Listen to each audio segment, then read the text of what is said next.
4, 3, 2, 1.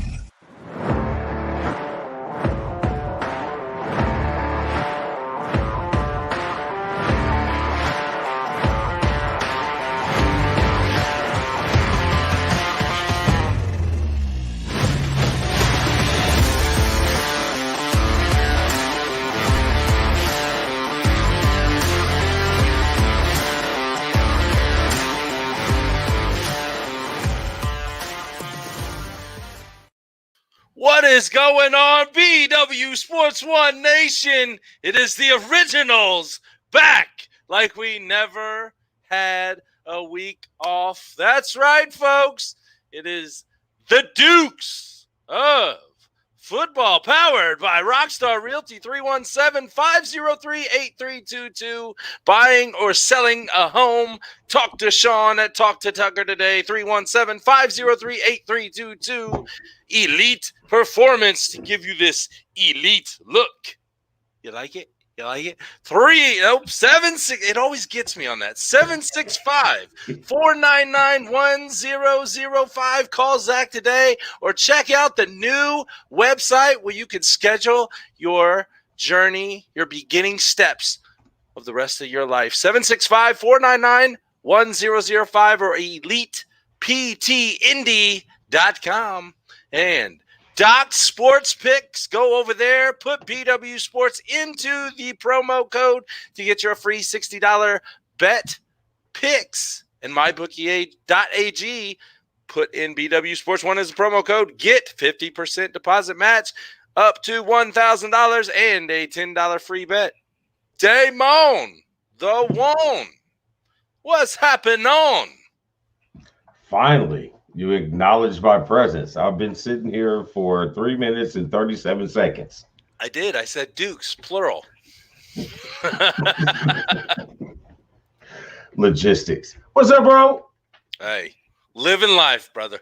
Living life. Hey, I understand it. I know the feeling that you have right now. Oh. And I went through that same feeling because, I had some funny business go on at a place similar to where funny business went on at a place.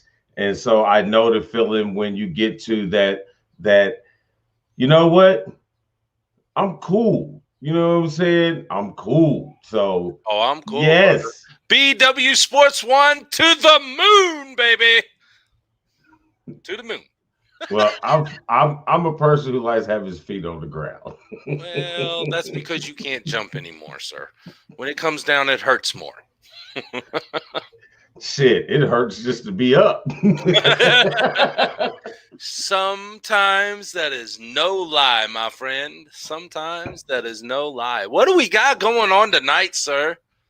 Hey, man, I knew that we were going to discuss a little bit of free agencies because we kind of, sidetracked it a little bit the last couple of weeks. We had your high school buddy and NFL player on a couple of weeks ago. It was our last show talking about that the foam roller, which I need to get the website so I can get one. But no, straight bullshit. But and then I guess we were going to do it tonight, talk about free agencies. But the aura of positivity of BW Sports, the glow, the halo, the light wanted to share some inspirational thoughts for some of these free agents out here in the world. So without further ado, ladies and gentlemen, boys and girls, children of all ages, BW1. Damn, I sound like Damon now. BW Sports 1. I know it happens. BW Sports 1, the Dukes of Football, proudly present the wonderful, mystical, beautiful Monica P.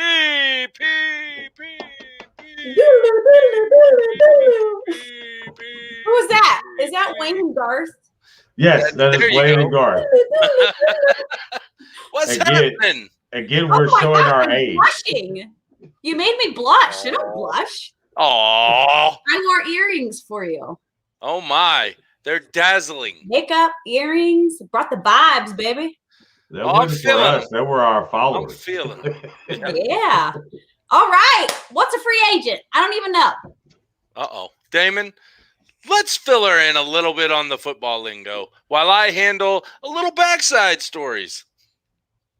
Backside stories. Okay. A free agent is a person who's at the end of his current contract looking for a new contract. So that contract can be offered by the current team or another team wanting his services. Now you have a differences of free agent. You have an unrestricted free agent and you have a restricted free agent.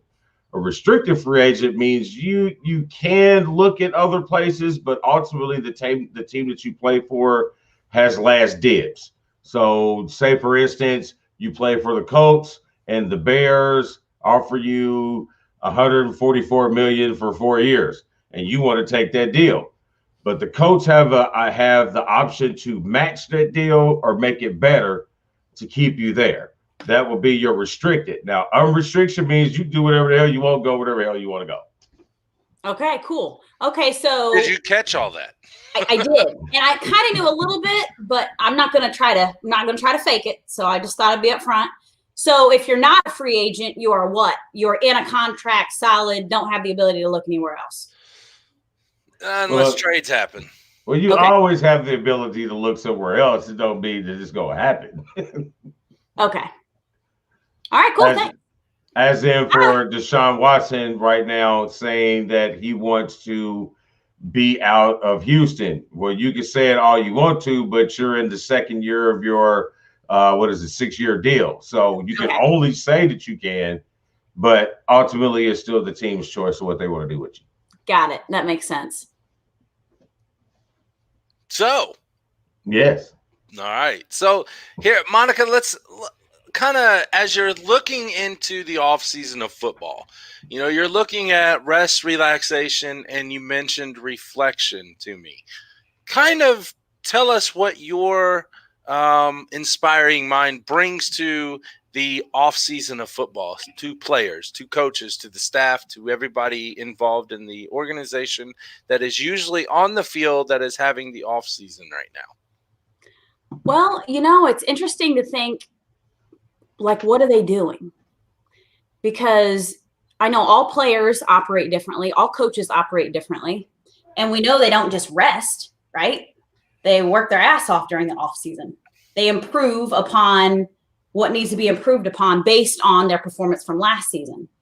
I'm sure they're watching reels, right? They're watching what they did wrong, what they did right. And I've always wondered, like, when a coach is talking to his players about the season on the whole, like, and maybe you can answer this, like, what do they do? Do they take you in there and do they make a list of all the stuff that you did right first and then look at the mistakes that were made?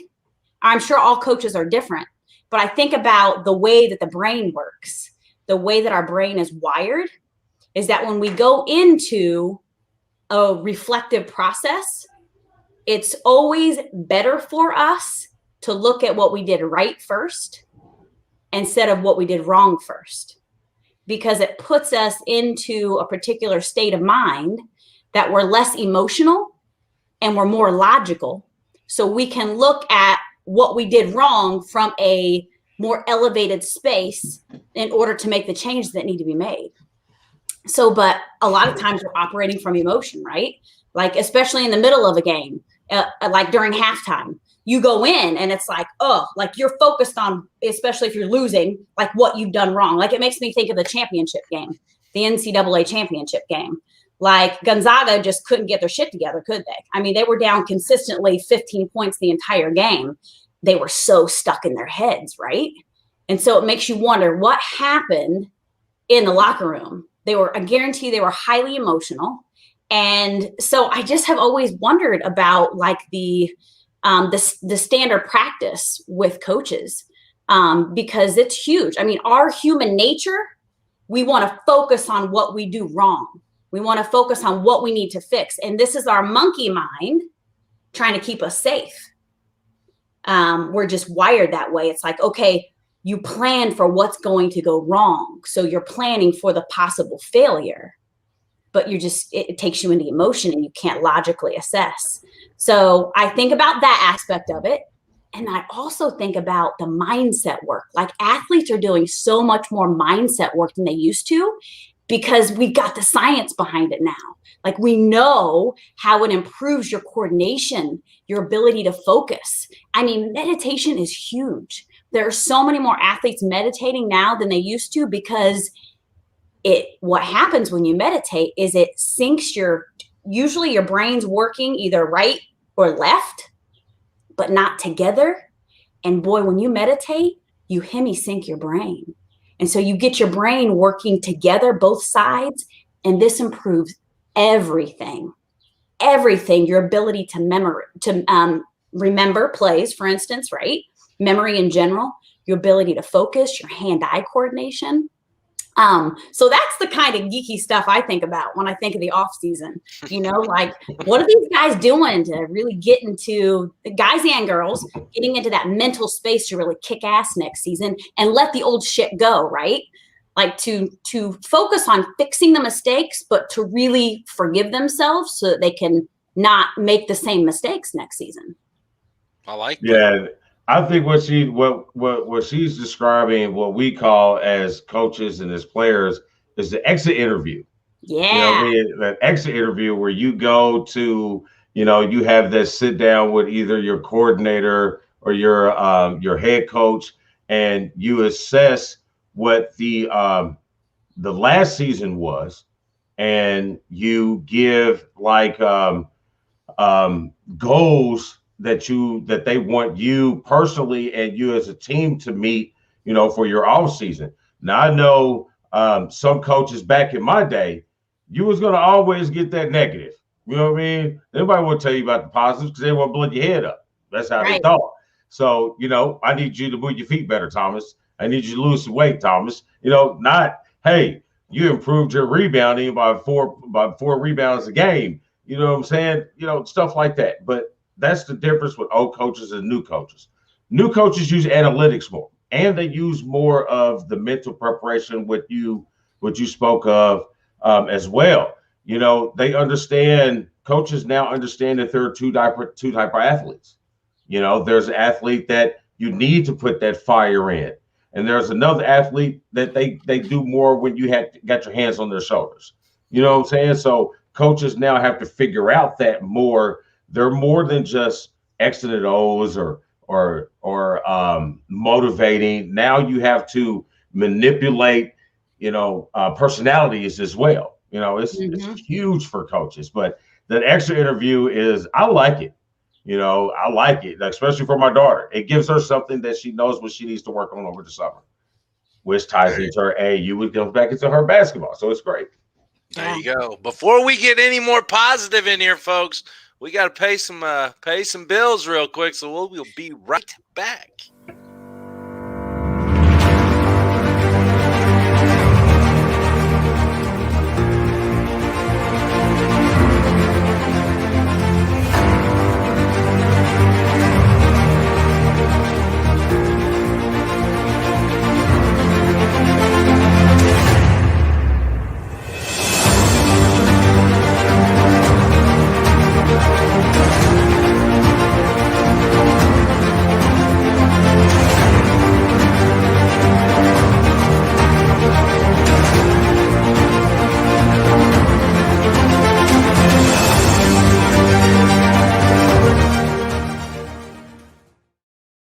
Love it.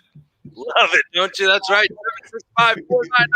765-499-1005. Check out Elite Performance and get the elite body like this. Hey, bro, I like that one. I don't have that one. I need that one for just his debut. Did it. Yep, I just did it. That is great. I was like, hold on. That's different. Yeah. I like it. I do too. That's what happens when I lend the personal trainer the GoPro for a week and get some footage for us. Bam! We get a commercial. That's awesome. Okay, real quick. Damon mentioned analytics. A lot of coaches, the new generation is into analytics. Monica, I want to hear your concept of the analytics that people show and the mindset that could or could not put an athlete, a coach, or whoever in that particular position, knowing that we're just trying to tie in, the off season of football, the state of mind that the staff, the coaches, the players are in at this point in the season or in the year.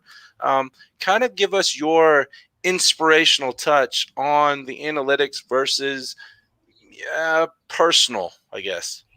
So when you say analytics, are you mean like the stats, like how many rebounds did they get, how many turnovers? Is that what you mean by that?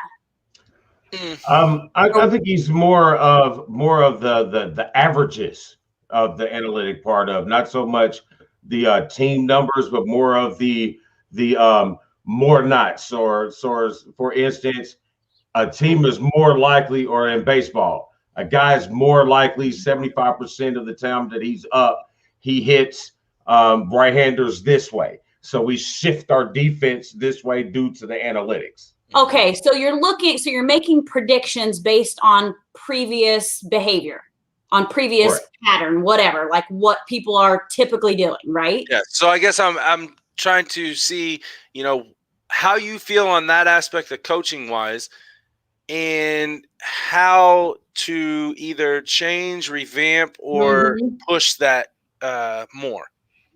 Well, that's interesting. That's a good question, because throw curveballs. You mentioned baseball, I throw curveballs. Right? So like, I get it. I get why they do it. Humans are very predictable, right? Like, we are creatures of habit.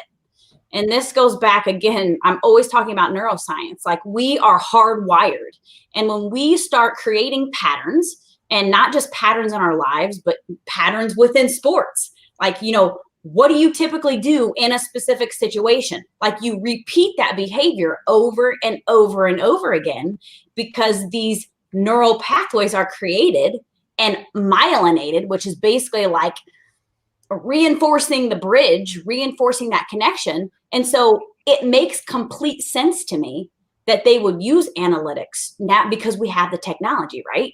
So why wouldn't they? Why wouldn't they use that and then shift accordingly? But then you run into the concept of like further reinforcing that inability to change. So like, if you've got a specific player who seems to keep making the same mistake over and over again within the same situation, so we need to adjust this over here based on that.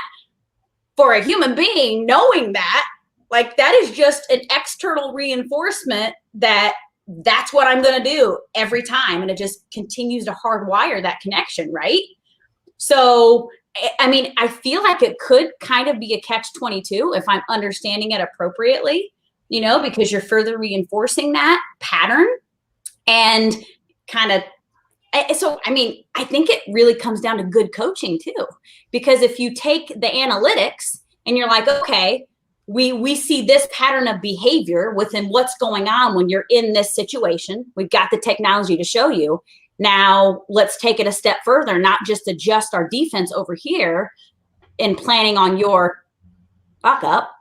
Let's figure out how to fix it. Like, what can we do differently? How can we change that pattern of behavior within you so that we don't have to adjust over here? We're just going to adjust what you're doing. So, I mean, I see many, many different uses for analytics. And of course they've got the technology. They're going to use it, right? It'd be silly not to.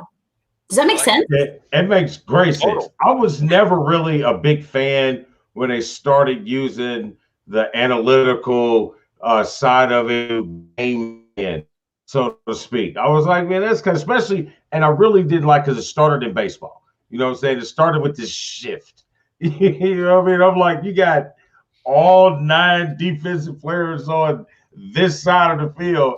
And it was amazing. And I started, in the coaching mind of me came into it, because it was amazing to me how the player sees everybody on that side of the field, knowing that you want to go opposite field and still can't do it. Yep. Little tit for tat for the day. The Reds, yes, the Cincinnati Reds, folks, are 5-1. I mean, small victories. Small victories. Take Because it. I'd like for you and Amara and all your Cincinnati people to enjoy a good season, God, but finally. you already know how it's going to get with Cincinnati. They're going to get about 82, 83 games in, and they're just going to start to just. Yeah, whatever. Expectation is everything. It is. So we'll go with you're a Colts fan, right? Sure. You have a new quarterback in town. You have I don't want to say baggage per se with him, but you got some negative fallback from his previous years at Philadelphia, who my team is. What do you think is in the quarterback's mind, leaving his old team for a new city, new team, and what to expect, or not necessarily what to expect of the new team, but what may that player be looking for next season and while he's in the offseason now with a different team? I'm throwing them to you. I'm coming up on the fly right now. Okay. She looked confused. I know. I think you need to repeat the question, bro. Yeah, let me help you out. He's got it. I think what he wants to know is, what is the mental side? What should a player psyche be, or how should he feel when being traded from an old team to go to a new team? What mental struggles would he have getting rid of one and adjusting to a new? Okay, so see, I'm glad. That's why I got him around, because I can't tell my question's good. Okay, so I need more clarification though. So tell me then, him being traded. Yep. So is this a negative that is in his mind? If he's being traded, he's gotten rid of, or no? In certain aspects, yes. Players, I mean, that's one aspect of a player's thought. The other aspect may be freedom and a new start. Right. Okay. So with your Colts quarterback, since you're a big fan, your Colts, I would say he's thinking more if it's freedom and it's a new start. Damon, would you agree with that assessment of Carson Wentz? I think it's not so much a freedom as more of a not negative though. Yeah, well, because see, I see where you're going, Dan, and I see the question that she's trying to answer. You know, she wants to know, is the trading because of negative play, right, or is it just that, you know, we want something better or something like that? How should the player feel? I was trying to gear it towards her and you, as into understanding the mindset of a player when they know that they're being traded. How should a player feel? Should a player feel that he's being unproductive, you know, or should a player feel like, you know what, this is a chance for me to show that I am still this and can be this somewhere else? There you go. Right. I mean, that is such an individual question. Like, it will be for him what his story makes of it, right? Like his background, right? How long was he at the other team? How old is he? How old is this dude? 27. Well, I don't know. I mean, he could be, because he played 4 years in college. Okay. So, I mean, you know, any situation is what we make of it, right? Yep. So whatever story that he has in his head from his past, all these, you know, we pick up all these stories from other people's thoughts and impressions of us throughout life, right? We really carry around a lot of shit that's not ours, that we really need to get rid of. And so, I mean, I can't really answer that question, because it's all going to be based on what sort of stories he's carrying around with him from his past, right? I mean, how is he going to interpret it? He's going to interpret it differently than somebody else is going to interpret it in the very same situation, because they're a different person operating from a different background. So who knows?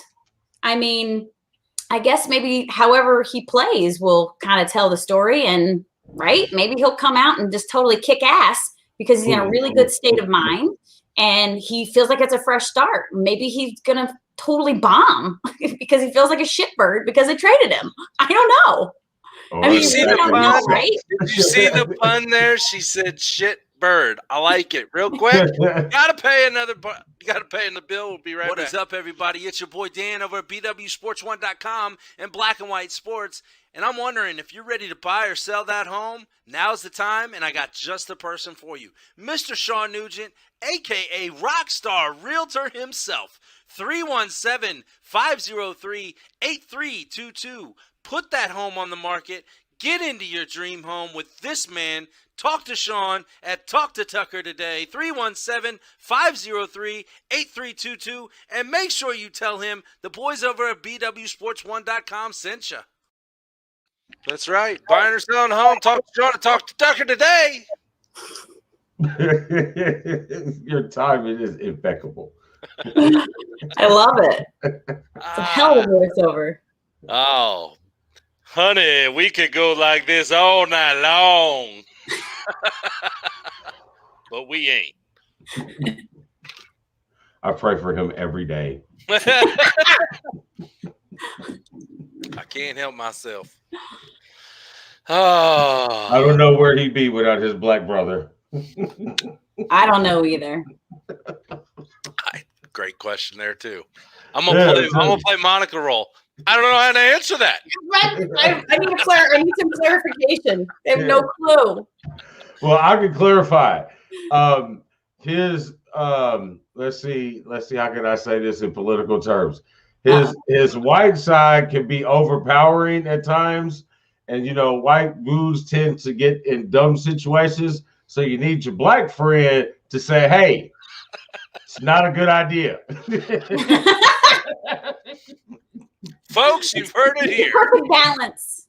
It's a perfect balance. You know what I mean? Because if we're not going to do it, it's probably not a good idea. That's true. Tried to get him to go surfing with the sharks. He didn't. Not a good idea. Let's talk about adversity. This is something, yeah, I'm catching it. This is how we're going to end the show, Damon. We're going to talk about adversity. Okay? Adversity in sports. What does that mean to you, Monica? Oh, God. I got to go first? We're going to let Damon go if we'd like.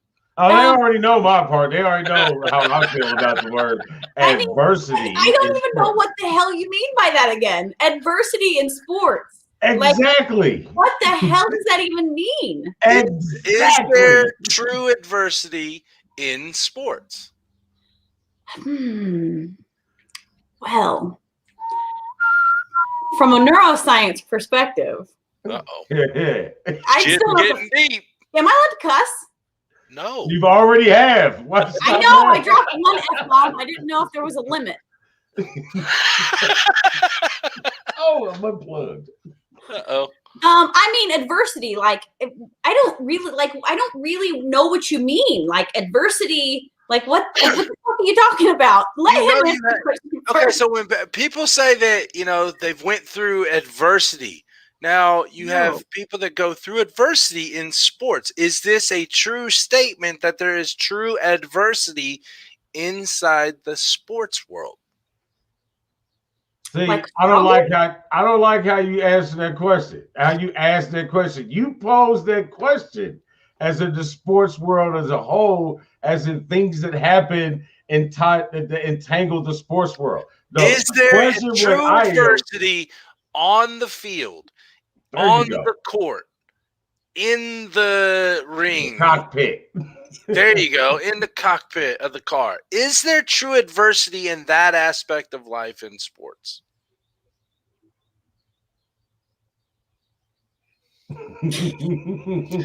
I don't think I've ever in my life stumped Monica. Question. She's on my side. I can tell you right there. That's the response I have for adversity in sport. But okay, so Damon, speak better for me then. Okay, so the word adversity gets thrown around in sports a whole lot, as in in-game situations. You know what I mean? Like they had to overcome, and the adversity that they overcame was a 20-point deficit inside the game. No, Okay. that's not adversity. That overcoming 20 points in a game is not adversity. Now, surviving 3 accidents with your butts flipped overs on the way to the game, and you still play the game, that's overcoming adversity. You know what I'm saying? In a game where you, oh my God, no. It's just part of the game. The 20 points is part of the game. Is that what you're trying to say? Right. Yeah. Okay. Now, I mean, you know, what kind of question is that anyway? It's a total bullshit question that I want you to answer. So, I mean, really, it's all relative, dude. It's, you know, like, what's your definition of adversity versus his versus hers? I mean, right? It's all based on your definition of what it is. Like, Damon's like, dude, if some terrible shit doesn't happen on the way to the game, and then you got to play the game after some massive drama or trauma, then it's all just part of the game. But, I mean, I don't know. I mean, coming back from a 20-point deficit, pretty impressive. I call that a little bit of adversity. Maybe a different, it's a spectrum, right? See the tie-in that it finally took? Different levels of adversity, right? So, but I mean, I'm always impressed when I see a team come back from 20 points. So I'll call that a little bit of adversity. I mean, nowadays, coming back from 20 ain't really nothing in basketball. And in football, that's 3 scores. You know what I mean? All right, well, I guess I really fucked that question up, didn't I? I think I fucked it up asking it, but it's okay. I mean, you get asked a crazy question and you have to give a crazy answer. It was fun to get there, like, you know, roundabout way. I kind of figured it out. No, I've kind of leveled off on the adversity word a little bit because, yeah, just like you said, there's how you define it. You know what I mean? There's 4 definitions of the word adversity in the Webster's dictionary. So it's all where that word falls under your definition. I feel that, you know, adversity is a strong word. So you need a strong action to be adverse. You know what I mean? And so people feel that, you know, shit, man, I got out of bed, walked down the steps real good. So I faced that adversity of not falling down the steps. That might actually be your true adversity on a daily basis. Well, not mine just yet. The dog, the last 3 steps is kind of rough. Yeah. Well, if you have a broken foot, then that's a whole nother level of walking down the steps. Okay, He's got a cankle. Oh my gosh. Oh my gosh, stop It's not because it's fat, it's because it's surgically repaired. Not anymore. And well, it needs to be resurgically repaired again. So. That's adversity. Hey, but it's sexy. You know what I mean? It creates the uneven shape of a dad bod. Well, again, sexy is relative. We all have a different definition of sexy. And on that note, Damon, do you have anything else for the evening? I do have one thought for the evening. I do. Oh my goodness! And I'm trying to remember what it was. I had it, and it was like perfect. It was perfect. So while you remember that, yes, you go, and I'll remember that. Let's do the rundown, Monica, of the weekly shows. Sunday, 11 o'clock in the morning. You got Checkers and Wreckers, Tommy Boy, CWTV. Monday, Bet Your Ass with Rafael Esparza, 7:30 p.m. Eastern Standard Time. Tuesday night. What do we got, Monica, Tuesday nights? Yep, Tuesday, 7:30. Woo, woo. Woo, woo. What's the show called? Quantum Inspirations, baby. There you go. That's right. 7:30 Eastern Standard Time. Wednesday, catch the Dukes right here, 7:30 Eastern Standard Time. Thursday, that guy, the commish, the one, State of Basketball with Big Storm, not Little Storm, Big Storm. 7:30 Eastern Standard Time. 7:30 p.m. Eastern Standard Time. Friday night's Combat Zone with you know who, the Lion. And rounding off the week at 12:30 p.m. Eastern Standard Time. Super kicking it with Steven. And this weekend, folks, is WrestleMania. There's a WrestleMania special. The Lion is making his Squared Circle Talk debut. Yeah, brother.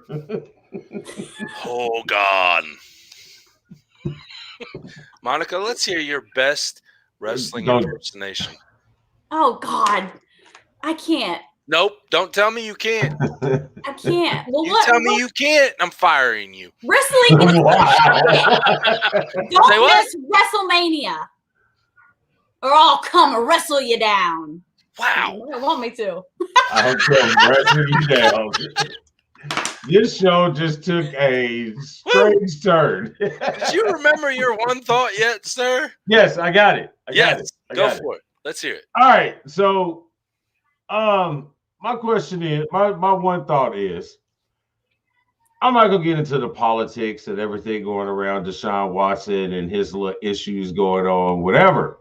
But I say this, and I say this, and I say this. If you are a high-profile athlete and you like massages of all kind of sorts, there is a TV show, and most TV shows are based off things that happen in real life, right? Or they don't get these ideas from somewhere, right? So you need to get a Ray Donovan on your team. You need a cleanup man. You need a cleanup man to come take care of all of your massage issues. You need to do something. And that's my one thought. Get a massage, get a Ray Donovan. Get a cleanup man if you're going to be massaging or getting massaged and whatever. Just saying. Monica, let the wonderful folks at BW Sports One know where they can find you. I'm on Facebook. Hey, baby, I'm on TikTok too. I'm on TikTok too. I just got cool. My kids think I'm really cool. Not really. They don't think I'm cool, but I am on TikTok. I think I'm on TikTok at How to Shift Your Reality. Check it out. And Facebook, Monica Painter. Maiden name. Uh-oh. She's going back to the original. Oh, back to the OG. Yeah. That's right. Back to the OG. That's right, folks. She is on Facebook, Instagram, and TikTok, and YouTube. Check her out. And you can get to her from our website at bwsports1.com. Bam! Monica, thank you for joining the Dukes tonight. And Damon, as always, what do we do? Well, we love to keep Indy sporty most of the time, but you know what I mean? What better way to not pew pew than to namaste? That's right. Pew pew. And where you go? Hey, who am I kidding? Pew pew. Pew.